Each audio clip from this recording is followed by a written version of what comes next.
Saturday Night Live has lampooned Senate Republicans, imagining them chugging beer in the Senate locker room after successfully confirming Supreme Court Justice Brett Kavanaugh.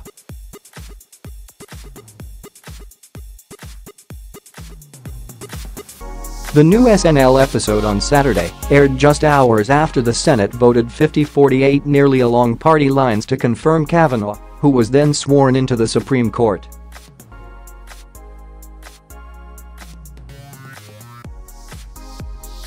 The cold open imagined the party-hearty hi-jinks of ecstatic Republican senators, led by a beer-chugging Lindsey Graham, portrayed by Kate McKinnon.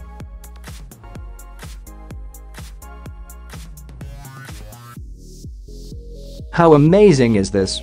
We made a lot of women real worried today, but I'm not getting pregnant, so I don't care," said McKinnon's Graham, as Montell Jordan's song "This Is How We Do It" pumped in the background.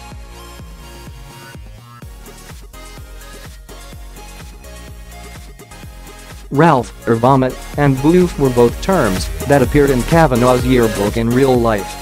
He argued the latter term referred to flatulence, though among others, is its slang for rectal administration of alcohol.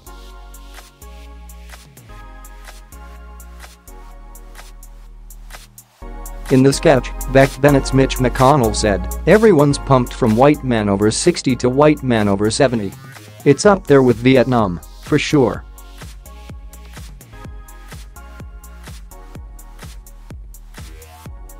"This is historic," he said of the Republican victory.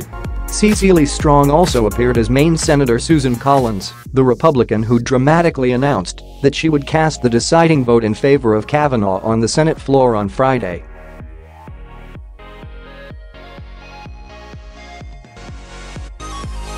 "Oh please, the last thing I wanted was to make things about me," Strong's Collins said. "That's why I told all my female supporters to tune in at 3 o'clock, so I could tell them all, psych." The sketch also featured Pete Davidson portraying a dour-looking Jeff Flake, the Republican senator for Arizona who forced a one-week FBI investigation before ultimately voting to confirm Kavanaugh.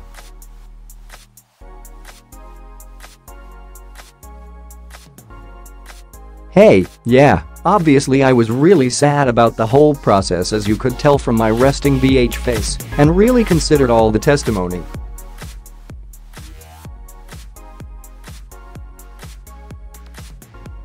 The Flake character said, but was interrupted when McKinnon's Graham stuffed a pie in his face. "Seriously, this one is for the fans," McKinnon said.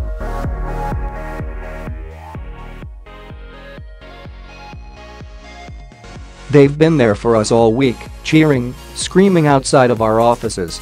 And I know they agree with us, because they're shouting out me too."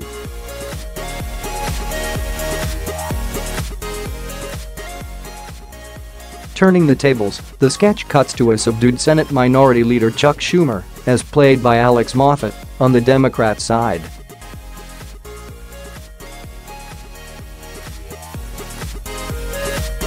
"Well, the Dems lost another one, that's what we do not," Moffat's Schumer says casually.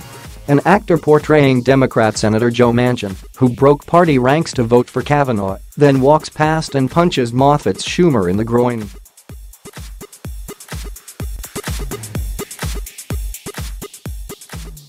Back in the Republican locker room, McKinnon's Graham declares Kavanaugh the Natty Lite of judges as the rest of the caucus whoops and hollers.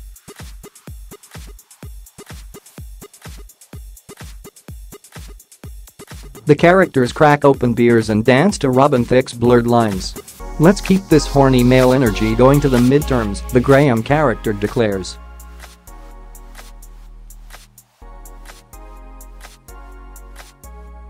Kavanaugh's confirmation also predictably came in for ridicule during SNL's Weekend Update segment later in the episode. Company host Colin Jost claimed that with the vote to confirm coming in at 50-48, it was the fewest GA votes a successful Supreme Court appointee had ever gotten.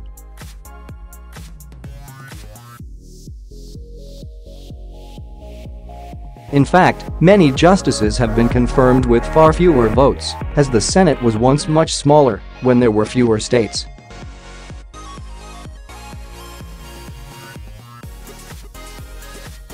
Justice Stanley Matthews was confirmed to the High Court with a slimmer margin than Kavanaugh's in 1881, when the vote was 24-23.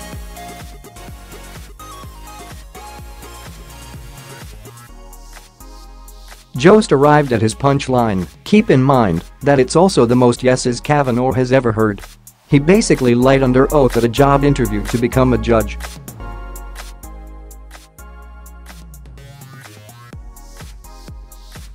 That's like cheating on your wife during your wedding, Jost said. Jost also ridiculed Kavanaugh's op-ed published on Thursday in the Wall Street Journal, apologizing for his emotional tone as he defended himself against allegations of sexual misconduct.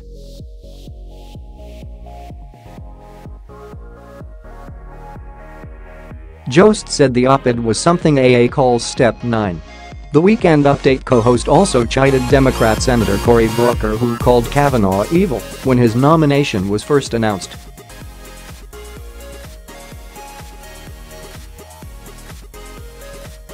It's like seeing Udge do a Hertz commercial in the 80s and saying this is the worst thing he'll ever do, Jost said. In the real world, Kavanaugh was sworn in on Saturday evening in a private ceremony.